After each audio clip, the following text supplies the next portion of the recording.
Muy buenas noches, estimados estudiantes. Nos volvemos a encontrar en nuestra clase de axiología y deontología jurídica. En nuestra última clase nosotros hemos empezado a analizar la axiología, ¿no? Veíamos cómo surge, cómo es que se trata de reducir, una vez que se descubre ese mundo de los valores, se trata de reducirlo a formas anteriores, ¿no? A fenómenos psicológicos, a las cosas, pero al final nosotros decíamos que el valor es el valor y nada más que eso. Y para diferenciarlo, nosotros decíamos que el valor es una especie de cualidad, ¿no? Una cualidad terciaria, le han llamado algunos autores. Estábamos nosotros en nuestra anterior clase revisando cuáles son las cualidades de las cosas en general, ¿no? Y veíamos que hay cualidades primarias que hacen al ser de las cosas, cualidades secundarias que también se van a encontrar siempre en las cosas, y veíamos que el valor no se encuadra dentro de estas, sino que el valor es una cualidad irreal, porque el valor no existe. Y si la cosa no es valorada, en algún momento la cosa sigue existiendo, ¿no? Sigue teniendo un ser. Veíamos además en nuestra última clase cuáles son los problemas con los que se enfrenta la axiología. Así nosotros nos preguntábamos cómo es que conocemos o cómo es que llegamos nosotros a percibir los valores. En un principio veíamos que hay perspectivas que nos dicen que el valor se conoce mediante la intuición. Pero hay otras perspectivas, o bueno, hay ciertos valores que son eh, mucho más importantes tal vez para el hombre, que requieren de cierta racionalidad, ¿verdad? Además de esto, nosotros hemos visto que ha habido un debate muy interesante y que no ha tenido fin, que es el debate entre el subjetivismo y el objetivismo en axiología. El subjetivismo establece que el valor lo determina el sujeto, ¿no? Y el objetivismo, por otro lado, establecería que el objetivismo establecería que el valor es previo, ¿no? Sería a priori y que lo reconocemos en los objetos. Hemos visto entonces estas problemáticas con las que se afronta, con las que se encuentra la axiología, y veíamos además dos características muy importantes de los valores. Una de ellas es la jerarquía, es decir, los valores van a tener cierta jerarquía, ¿no? Van a implicar una escala, es decir, va a haber valores que estén por encima de otros. Así, por ejemplo, yo creo que nosotros en este momento no podemos tener una discordancia, o sea, no podemos negar que la justicia o la ética son más importantes que la elegancia, por ejemplo. ¿No ve?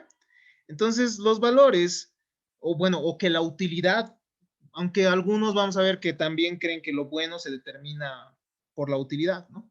Eso ya cuando vayamos viendo las teorías de la justicia.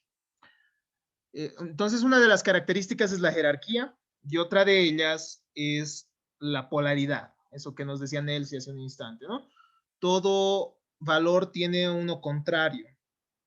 Lo justo tiene a lo injusto, lo moral a lo inmoral, o lo bueno a lo malo, y así lo útil a lo inútil, lo religioso tendrá a lo profano, o bueno, lo santo a lo profano, y así al menos nos hemos acercado al conocimiento de los valores. Dentro de los valores y dentro de la valoración y dentro de las ramas que podrían colaborar con la axiología, nosotros encontramos a la ética, ¿no? Pero ¿qué es la ética? ¿Qué es la moral? Siempre que nosotros nos referimos a lo bueno y lo malo, tenemos a veces esa confusión, ¿no? Sobre los términos ética y moral. La ética y la moral, estimados estudiantes, son utilizados de manera indistinta en la vida cotidiana, en el uso común, pero son conceptos diferentes y es importante que nosotros podamos distinguir uno del otro. Ética y moral Entonces, sí, ¿no? El momento que nosotros escuchamos a alguien, te dicen, ah, pero eso no es ético, ah, pero esa es tu moral, y muchas veces los usan como sinónimos. Pero la ética y la moral tienen significados diferentes, tienen significados diferentes. Nosotros hemos basado estos apuntes en algunos textitos que nosotros hemos podido revisar. Concretamente, en el texto Ética, Derechos y Justicia de Julio de San, ese es uno de los textos base, por si acaso siempre hay que decirlo en este caso. También tiene como texto base el texto de Bernardo Pérez de Deontología Jurídica. Estos son los dos textos base entonces en los cuales estamos manifestando estos aspectos. La moral, en primer lugar, y la ética, no tienen diferentes acepciones, al menos hay dos caminos diferentes. Pero la más conocida es la siguiente, es decir, primero vamos a tomar en cuenta cuál es la distinción más aceptada que hay. Es decir, siempre que ustedes vean o busquen la diferencia entre ética y moral, la que más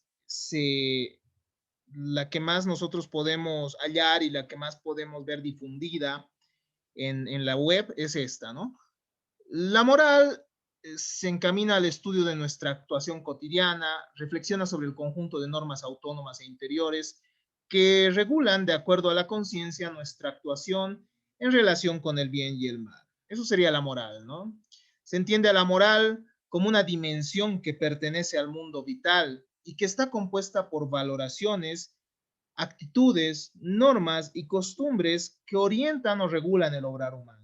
Entonces, cuando nosotros hablamos de moral en un primer sentido, estamos hablando de todas aquellas reglas que rigen efectivamente en una determinada sociedad, ¿no? Las concepciones que pudiera llegar a tener entonces una sociedad de lo bueno y lo malo. La ética, por otro lado, estimados estudiantes, es una rama de la filosofía práctica que estudia el comportamiento del hombre en relación con el bien y el mal. La ética va a ser la reflexión que surja en mérito a todos los estudios de la moral también, ¿no? Es decir, se va a reflexionar sobre cuál es la moral que efectivamente rige a una sociedad, qué normas morales regirán en una sociedad y ver si las mismas son válidas o no lo son. Entonces, la ética procura sacar en ciertas conclusiones en mérito a ello. Se entiende a la ética entonces como la ciencia o disciplina filosófica que lleva a cabo el análisis del lenguaje moral y que ha elaborado diferentes teorías. Hay diferentes teorías éticas, ¿no? Y maneras de justificar o fundamentar y revisar las pretensiones de validez de los enunciados morales. Esa es una primera perspectiva, ¿no? Ética y moral tienen una relación de disciplina y objeto de estudio, como se darán cuenta. La ética entonces estudia la moral. La ética será el ámbito teórico y la moral será el ámbito práctico. La ética, estimados estudiantes, en mérito al estudio de lo que podría ser bueno y de lo que podría desembocar en, en, en, en algo beneficioso, digámoslo, para el ser humano, elabora teorías, ¿no? Y nos dice, así es como debería manejarse una determinada sociedad. Entonces estamos ante una teoría. La ética nos da el aspecto teórico y la moral se va a referir al aspecto práctico, cómo efectivamente se rigen las sociedades bajo las normas que las mismas han aceptado, ¿no? Vamos a ver más adelante que la moral puede ser positiva cuando se trata de la valoración social respecto a lo bueno y lo malo, y puede ser también crítica cuando se trata de la valoración que uno mismo tiene. Pero la moral y la ética, estimados estudiantes, dentro de la rama filosófica también tienen otra distinción, es decir, también se refieren a otros aspectos. Esta es la más conocida de las formas de diferenciar ética y moral. Y creo que es la más válida y es la más, no la más válida, creo que es la más conocida y es aquella que predomina, ¿no? Es aquella que predomina, aquella en aquella que vamos a encontrar plasmada al menos en la mayoría de textos. Sin embargo, en el debate filosófico, la moral sería la tematización de principios universales de moralidad, ¿ya? Y la ética sería la tematización del etos histórico particular de cada comunidad. Entonces ya se dan cuenta que es diferente a lo que hemos dicho hace un instante, ¿no? Son dos cosas, pero solo estamos tomando esto como parte también de conocimiento, ¿no? Nosotros tenemos que conocer que ética y moral no van a tener un significado unívoco y único, sino que también pueden referirse a otro tipo de contenidos un poco más profundos y un poco más complejos. La moral, entonces, va a estudiar esa forma incondicionada, va a estudiar el deber, la obligación, la rectitud, la justicia y las relaciones en sí con las otras personas. Así encontramos ahí el respeto a los derechos y la moralidad, entonces, en un sentido kantiano, se va a referir a eso, ¿no? La moralidad, eso es lo que estudiaría la moral, ¿no? Eh, conceptualizaría o trabajaría sobre principios universales de la obligación, el deber, la rectitud. La ética, por otro lado, va a estudiar o va a referirse o va a reflexionar sobre el ethos, que es un conjunto de creencias y actitudes e ideales que va a tener un grupo de personas o un grupo para buscar una buena vida, una vida virtuosa.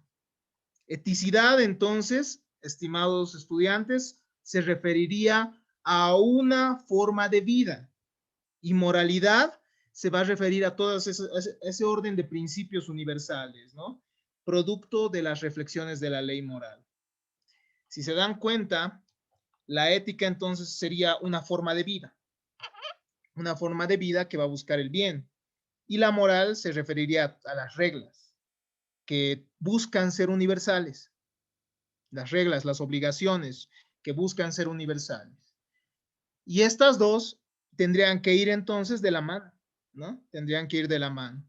Es decir, esa vida, esa forma de vivir buscando el bien, o bueno, al menos esa tendencia hacia el bien, como manifiesta Aristóteles, que tendría que coincidir con esos principios y reglas universales. Entonces, ética y moral, como se habrán dado cuenta, tiene dos significados diferentes. Esto es bueno que lo comprendamos, porque algunas veces ustedes van a decir un ratito, ¿por qué aquí dice ética si la ética es la reflexión de la moral? Cuando lean a un filósofo, por ejemplo, ¿no? Pero entonces van a decir, ética también significa todo ese ethos, es decir, toda esa forma de vida histórica que se da en las sociedades, ¿no? Que tiende al bien.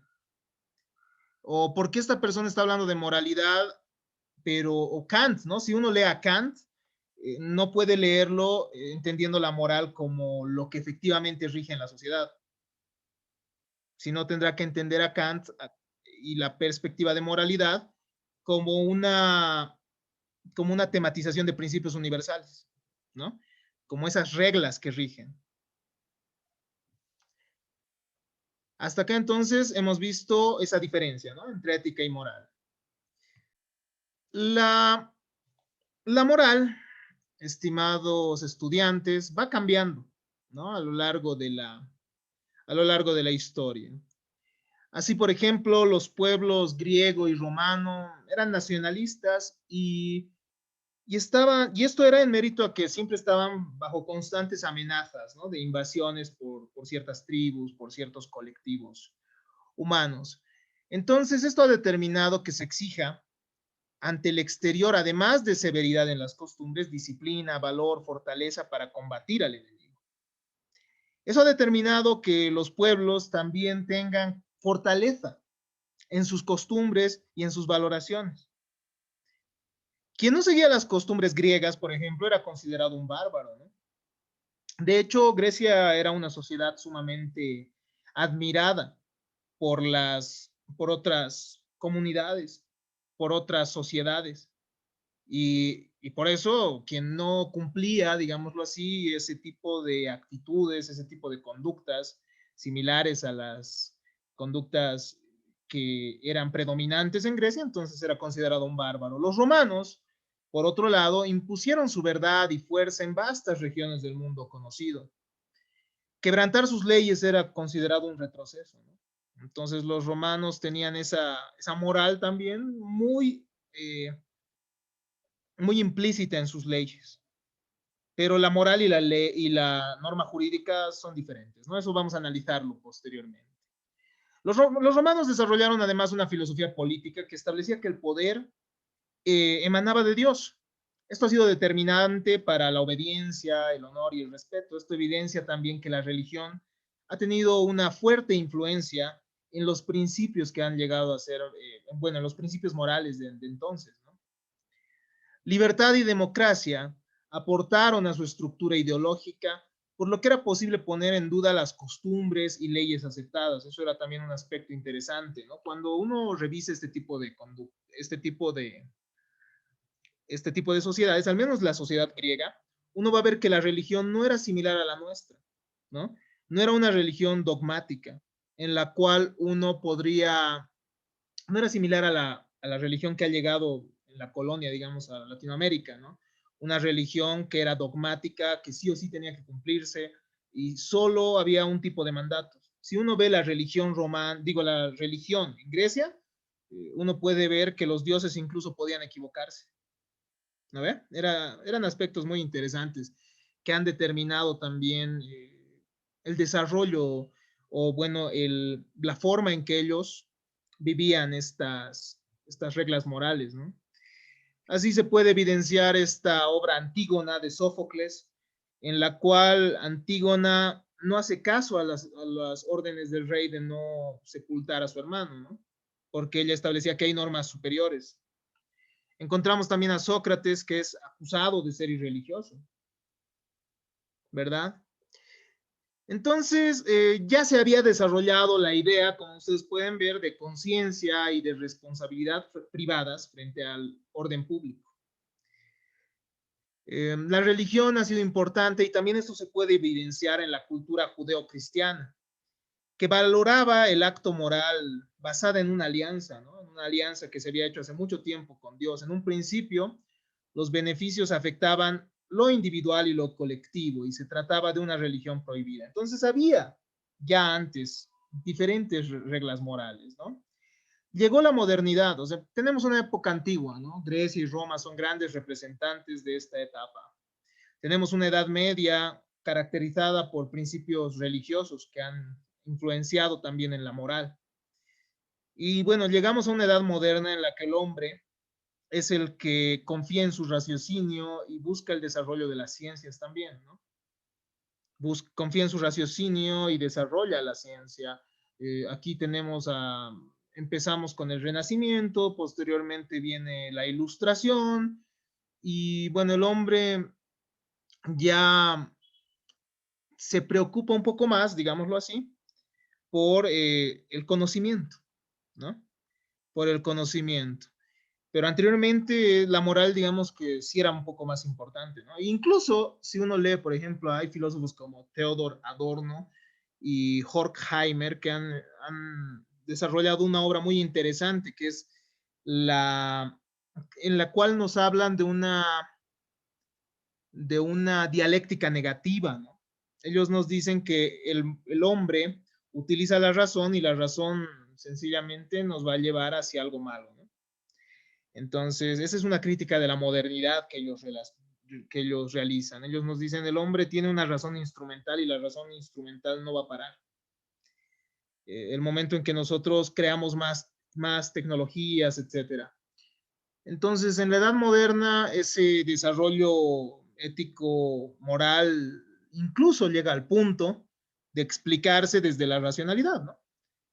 Sin ir ante representantes sumamente desconocidos. Toquemos a Spinoza, por ejemplo, que es muy conocido, ¿no? Spinoza trata de explicar la ética desde principios geométricos, ¿no? Entonces, estimados estudiantes, como pueden ver, la forma, la conciencia del ser humano y su responsabilidad ante esta va cambiando a lo largo del tiempo, ¿no? De hecho, no podríamos, no podemos olvidar también que en su momento el cristianismo era una religión prohibida, ¿no? Era una religión prohibida. Y hoy en día sí es una religión importante y que tiene muchos seguidores. Entonces, la ética y la moral implican un análisis de la naturaleza de los actos mismos y van a estudiar este tipo de formas que se van presentando, ¿no? Van a estudiar entonces no las circunstancias según el momento, sino que van a buscar el estudio de los actos mismos. Van a estudiar la valoración del acto en sí mismo considerado como bueno o malo, no según las circunstancias en las que se presente. Llegamos incluso a ciertas reflexiones como la kantiana, que ha sido sumamente criticada, ¿no? Pero ya vamos a ir revisando un poco más al respecto. Para comprender entonces la ética, para comprender la moral, tenemos que referirnos al acto moral. No es posible comprender estos conceptos si no se considera tres elementos fundamentales del ser humano. Para esto nosotros nos referimos a la conciencia moral, la libertad y la voluntad. Entonces, antes de hablar al respecto, hablemos del acto humano y de los actos del hombre, ¿no? ¿Cuándo un acto es moral? ¿Cuándo un acto es inmoral? Vamos a determinarlo siempre y cuando existan estos tres elementos, ¿no? Conciencia moral, libertad y voluntad. Ojo. Para empezar, reitero, ¿no? Diferenciamos entonces el acto humano de los actos del hombre.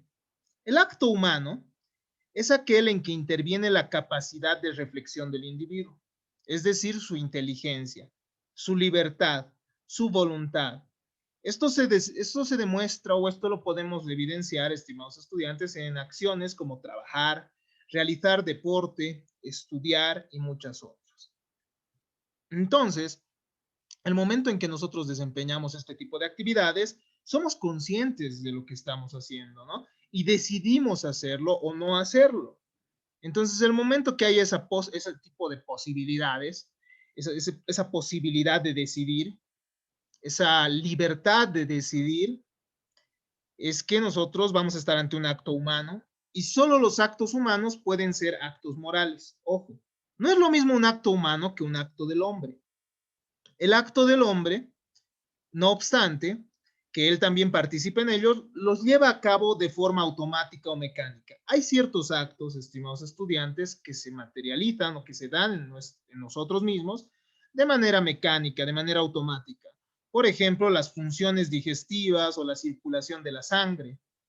Estos son actos, bueno, sí, son actos amorales, porque no hay juicio de valoración, no hay libertad de acción en eso, ¿no? Esto se desarrolla naturalmente, diríamos. Y al ser así, no se le podría reprochar a alguien de inmoral, ¿no? Por este tipo de actos del hombre, que son mecánicos en el mismo. Sin embargo, no olvidemos que hay otro tipo de actos que son los actos humanos. Y los actos humanos son los que van a poder ser calificados de morales o inmorales, ¿no? Y en los actos humanos nosotros encontramos una conducta volitiva. Es decir, uno tiene esa voluntad, esa decisión, ¿no? Uno puede optar por ir o no ir, es decir, todo depende de esa fuerza interna que es su voluntad. Y su voluntad es la que va a determinar aquello.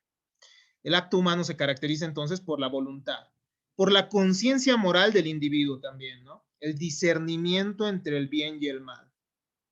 No se le puede tachar de inmoral, estimados estudiantes, a alguien que no tiene esa posibilidad de entender lo que es el bien y el mal. Entonces, solo las personas que entienden qué es lo bueno y qué es lo malo van a poder, bueno, solo a las personas que comprenden y que disciernen sobre lo bueno y lo malo, van a poder cometer actos morales o inmorales, ¿no? De ahí, por ejemplo, que una persona que tenga demencia o que una persona que esté loca o que una persona psicótica, por ejemplo, no sea reprochable moralmente, ¿no? Y no sea reprochable incluso jurídicamente, eso van a ver eso, o bueno, ya lo han debido ver en derecho penal, porque además no van a tener libre decisión. Entonces, un presupuesto para que el acto sea moral o inmoral es que sea un acto humano, es que exista libertad, voluntad y también conciencia moral. Y es que al final, estimados estudiantes, cuando uno tiene esas posibilidades de decisión, se desempeña bajo un ámbito de libertad, ¿no? Eh, Kant realizaba una distinción, ¿no? Tiene dos obras, la crítica de la razón pura y la crítica de la razón práctica. Y era muy interesante, él decía, la razón, eh, la razón tiene ciertas, ciertos conceptos a priori, ¿no? Que nos permiten conocer el mundo. Es decir, nosotros conocemos el mundo gracias a que el ser humano mismo tiene ciertas categorías ya previas que le permiten conocer. Pero cuando hablamos de la razón práctica, no estamos ante esas categorías ya rígidas, digámoslo así. Estamos ante una posibilidad de decidir, ¿verdad? Nosotros decidimos qué hacer. Esa conciencia, estimados estudiantes, puede nacer de los derechos del hombre, en primer lugar, porque nosotros nos condicionamos y esa conciencia de lo bueno y de lo malo, lo vamos a llegar a diferenciar en mérito entonces a estas reglas que nosotros ya conocemos sobre los derechos que pueda tener el ser humano. Además, mediante la educación puede provenir incluso de las costumbres, es decir, no nos estamos refiriendo únicamente a la educación formal. Y finalmente puede surgir del razonamiento propio, ¿no? Esa conciencia surge del razonamiento propio de cómo nosotros afrontemos las circunstancias. Gracias a ello nosotros generamos entonces, bueno, gracias a ello nosotros formamos esa conciencia que tenemos. Porque los derechos del hombre nos establecerán, bueno, hay ciertos códigos, ¿no? Que nosotros ya conocemos, en la historia nos ha demostrado el código de Hammurabi, hoy en día hablamos de las convenciones de derechos humanos, ¿no?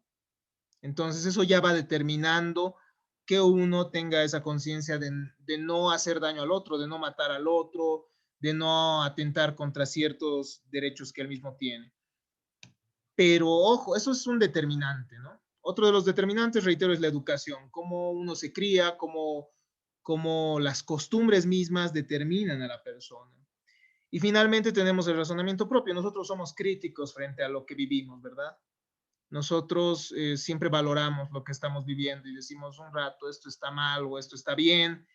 Y así es que vamos formando esa moralidad que nos rige. La moral, estimados estudiantes, es uno más de los órdenes que rigen las conductas humanas. Eso es importante que nosotros lo comprendamos, ¿no? Hay diferentes órdenes que rigen al ser humano. Así, por ejemplo, nosotros podemos mencionar al orden jurídico, el orden social, el orden religioso, y entre estos está el orden moral, ¿no? La moral tiene diferentes significados. Sin embargo, si tratamos de conceptualizarla un poco más, podemos decir que es un conjunto de principios, preceptos, mandatos, prohibiciones, permisos, patrones de conducta, valores e ideales de vida buena que en su conjunto conforman un sistema más o menos coherente, propio de un colectivo humano en una determinada época histórica. El modelo de vida no siempre coincide para todos, no siempre todos vamos a estar de acuerdo respecto a estos principios morales, por lo cual se puede distinguir una moral social, también llamada positiva o colectiva, que van a ser aquellos valores que rigen en una sociedad determinada, ¿no? Y también se distingue la moral individual, personal o crítica, que es la que cada uno tiene. Entonces, la moral es social, tanto en su origen como en su contenido, porque hay reglas que la misma sociedad te impone, ¿no? No hagas daño al otro. Es una regla, ¿no? Que la sociedad misma conoce. Pero al mismo tiempo es fundamentalmente personal o autónoma. En la medida en que las personas examinan, aceptan o rechazan esas normas que nos imponen y esos valores morales predominantes dentro de la colectividad humana en la que se inscribe. ¿No ve? El orden moral entonces está compuesto por ciertas normas, que son las normas morales. Esas normas morales, estimados estudiantes, son autónomas porque nosotros las aceptamos, a diferencia del derecho, de los convencionalismos sociales o religiosos. Nosotros determinamos esas normas morales, ¿no? Nosotros vamos a decidir, bueno, vamos a decir, a ver, un rato, ¿tengo que ser fiel con mi pareja? Sí, no, bueno, nosotros aceptamos esa regla moral, pero no nos la imponen como en el derecho, ¿no? En el derecho las reglas están impuestas. En los convencionalismos sociales, sí, puede haber cierta relación, ¿no? Con ellos, pero los convencionalismos sociales son, por ejemplo, ciertas reglas de decoro, ¿no? Ciertas reglas que buscan esa relación de cortesía entre las personas, como el saludo, como utilizar ciertas palabras ante ciertas personas o ante en ciertas circunstancias, como al empezar una carta, por ejemplo. Y también hay reglas religiosas, ¿no? La religión muchas veces ha influido en la moral, claro está, pero tiene consecuencias diferentes. Tiene, por ejemplo, la sanción de la religión es diferente, ¿no? Una vez que uno incumple reglas religiosas, bueno, tendrá las consecuencias de acuerdo a su religión. En el caso del cristianismo, bueno, se irá al infierno. En el caso del budismo o de una religión oriental, eh, no, no podrá, bueno, reencarnará en el budismo, que es uno de los castigos, ¿no? En el caso del hinduismo, bueno, no podrá ser uno con el todo, por ejemplo. Entonces, es diferente, ¿no? En cambio, en la moral estamos ante una sanción que es el remordimiento de conciencia. Las normas morales son internas, pues la intencionalidad adquiere más importancia que los resultados. Entonces, lo que importa para que algo sea bueno sería, bueno, dependería mucho también de la intención que uno tenga, pese a los resultados que pudieran llegar a ser malos. Las normas morales, además, estimados estudiantes, no son coactivas, es decir, que no pueden imponerse por la fuerza, ¿no?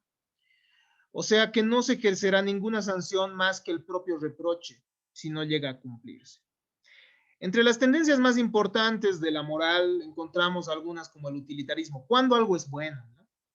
¿Cuándo algo es bueno? El utilitarismo consiste en calificar las conductas desde el punto de vista práctico, es decir, si es útil o no es útil. Entonces, según el utilitarismo, lo bueno será lo útil y lo malo será lo inútil.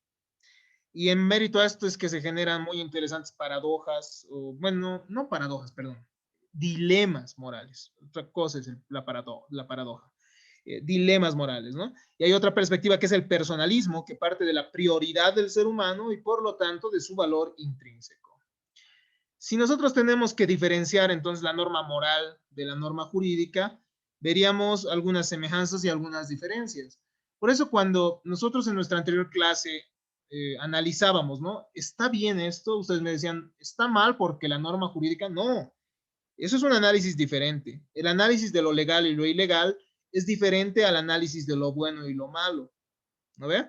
Y de hecho lo legal y lo ilegal es más fácil de argumentar que lo bueno y lo malo. ¿Por qué? Porque lo ilegal y lo legal tiene como sustento la ley y de acuerdo a eso argumenta si es que efectivamente está dentro de esos parámetros, si es que se lo puede calificar así.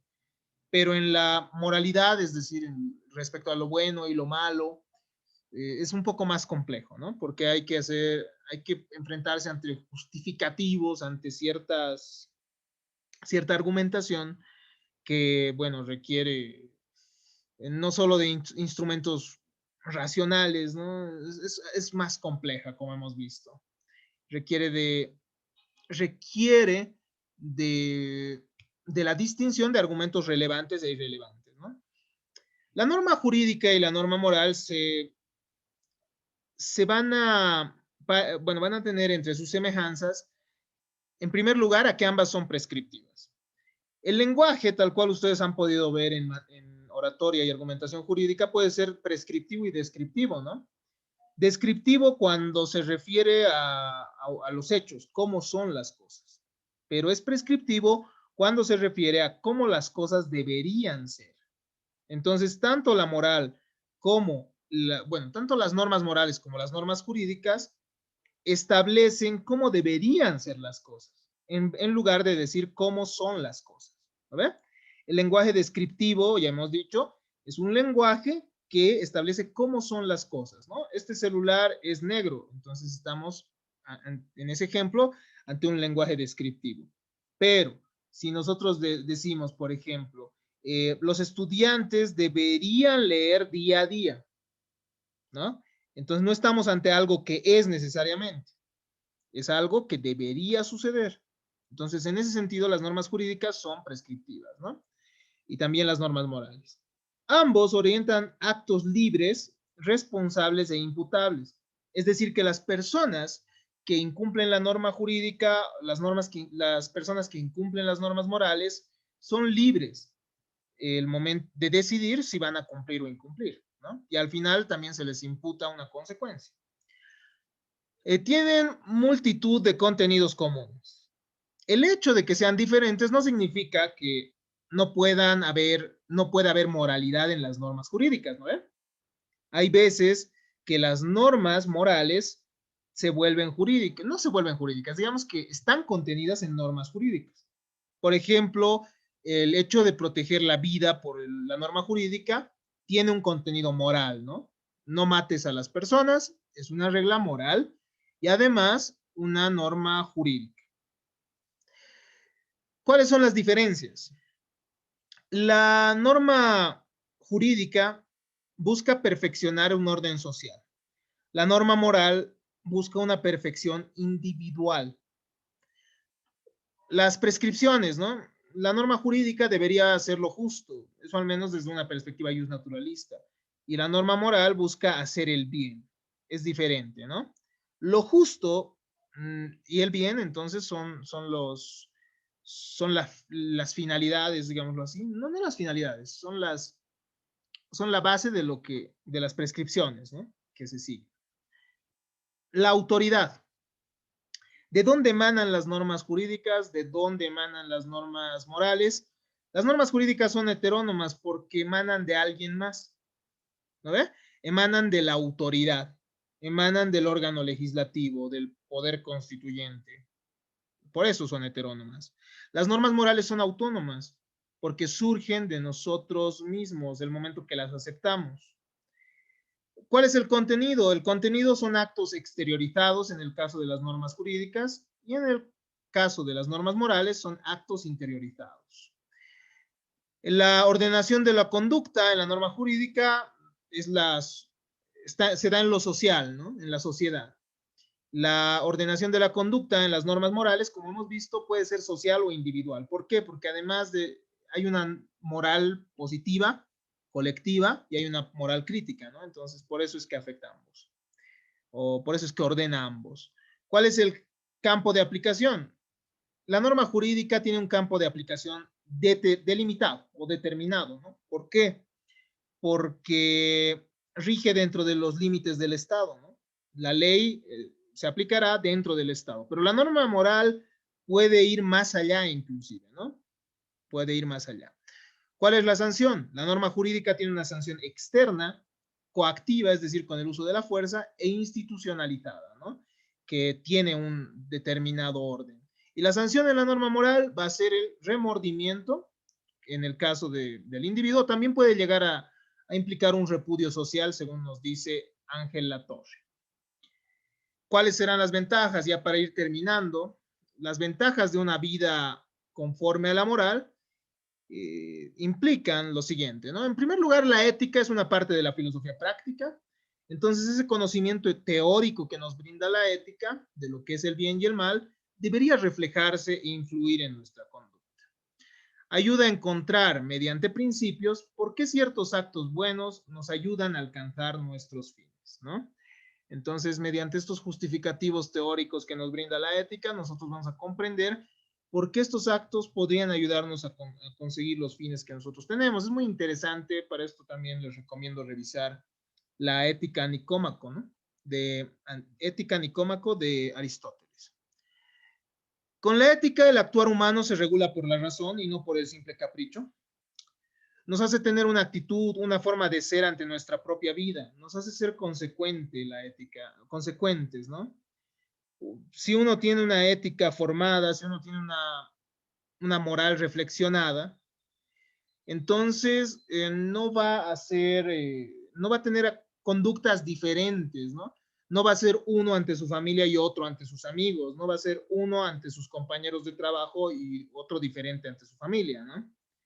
Entonces hay que ser la ética, la moral, las normas morales y la moral, la valoración que nosotros lleguemos a tener, nos va a hacer ser consecuentes con nosotros mismos. Nos hace tener entonces una forma de ser ante nuestra propia vida. Nos libera, es decir, nos da libertad ante las esclavitudes, como los vicios, las dependencias, las modas, los cambios sociales o las personas. Mediante la moral nosotros tenemos capacidad de decisión. Implica un auxilio para relacionarnos con los otros, ¿no? Ya que son reglas que van a buscar el bien también y el bien respecto a los demás también. Hasta acá entonces nuestra explicación del día de hoy. Muchas gracias a todos ustedes por su atención. Si es que hay algunas dudas, si es que hay algunas opiniones, yo estoy abierto a las mismas para que ustedes, para que podamos entablar un diálogo. De igual manera, si es que tienen dudas, saben que tenemos nuestro foro de consultas y ahí nosotros vamos a poder desarrollar de mejor manera estos aspectos. Muchas gracias. Estoy atento entonces a todos ustedes.